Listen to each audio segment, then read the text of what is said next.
Welcome to Mahi media. నేను మీ సుమతి. ముందుగా ప్రేక్షకులందరికీ ఉపాధ్యాయ దినోత్సవ శుభాకాంక్షలు.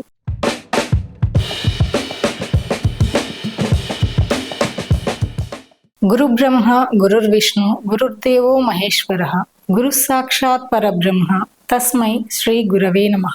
మన భారతదేశ రాష్ట్రపతి శ్రీ సర్వేపల్లి రాధాకృష్ణన్ గారి పుట్టినరోజు సందర్భంగా మనము ఉపాధ్యాయ దినోత్సవాన్ని జరుపుకుంటున్నాము.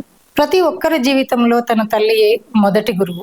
మన జీవితంలో మన ఎదుగుదలకు తోడ్పడిన, మనకు జ్ఞానాన్ని అందించిన ప్రతి ఒక్క ఉపాధ్యాయుని ఈ రోజు స్మరించుకోవడం కోసం మనము ప్రతి పాఠశాలలో ప్రతి ఒక్కరి జీవితంలో ఉపాధ్యాయ దినోత్సవాన్ని నిర్వహించుకుంటాము. మాతృదేవోభవ, పితృదేవోభవ, ఆచార్య దేవోభవ అన్నారు పెద్దలు.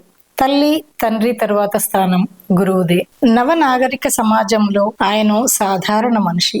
ఆది యుగం నుండి ఆధునిక శకం వరకు ఆయనే ఋషి, ఆయన మహర్షి.